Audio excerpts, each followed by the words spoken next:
There's a responsibility for a site like Proshare to also understand that it has what you call an education and enlightening responsibility. It intends and it would hopefully work closely with the regulators, especially the NSC, SEC, and the central bank in fulfilling this objective.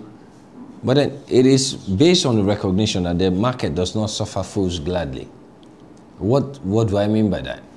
What it means by that is that you'll be punished for every decision you make. But it may cost you far much more than the market cares to observe or notice. And it will not be a function of either the market is fraudulent or the market is bad. It is that you should not engage in a market for which you are not sufficiently knowledgeable. Now, in discussing the subject of knowledge, we believe that we may not have the repository of all that knowledge. And so the investment community was created that allows people to use social media tools, the Facebook, Twitter, Script, the BB Messenger, for you to be able to channel your exchange to more competent people. And that is why we are very careful that Proshare is not a mass market audience, but most importantly, can only attract people who are serious.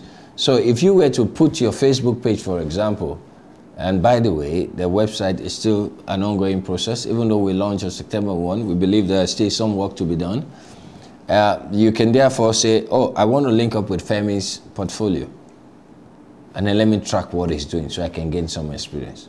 So it's more or less like creating a community of intelligent people who understand that they would benefit from sharing ideas.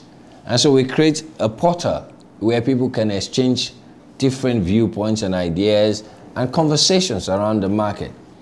We would extensively moderate this because we do not want it to be some ways whereby what I call statements which can be injurious to the market or in violation of rules concerning how market engagements should be conducted are done. And I'm sure the office will take care of that because there are clear rules on that. But for us, I think that this is the first time we are acknowledging the fact that the capital market needs to embrace the social media as a key component of its engagement process. And so if we are able to build the cat, as it were, as in like lay the foundations as in how this thing will grow, I think it is important that we do it in a 5.0, which basically had a theme of like, it's a different thinking for a different market, taking on new realities in the market and bringing it all together. And I think that's more important for us.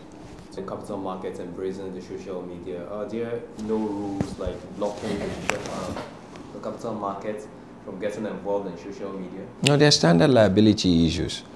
There are liability issues in the fact that you cannot give advisory without caution, without informing people that they should consult the standard disclaimer rules that would tell you that whatever is written, whatever is communicated on this platform should not be construed as an advice based on legal considerations.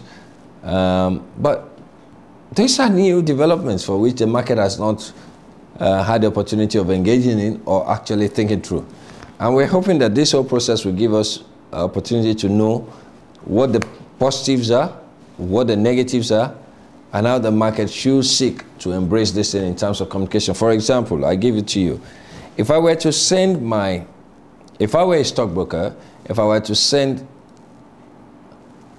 FB messages or Twitter messages concerning market activities within the hour of a trading, like some very reputable organization is doing, only for the purpose that they would like to also give more information to the market with good intentions. If I were to act on that, are there liability rules there? These are things that are evolving. And I'm hoping that through this kind of engagement and also what some other leading stockbroking firms are doing, we can all learn. Proshare is not ever under the illusion that it has a clearest idea as to how this should go. But we are ready to take on the issue.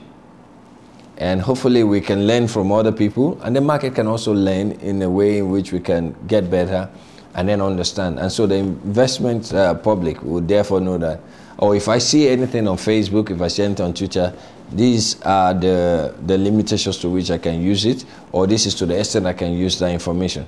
Now what we are getting into is we're entering into the digital age. We are indeed in the digital age, and that means our capital market practices must also embrace the concepts of the digital age as well, in terms of how do stockbrokers send information.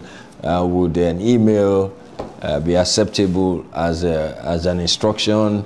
Would a text message be acceptable as an instruction? Would how do we deal with the diaspora market? I mean, these are issues that are sometimes ignored, but it can become a real issues way for which both the regulators, the operators, we need to come together and resolve, and then we will still be there to communicate to the public, and these practices will allow the public to understand.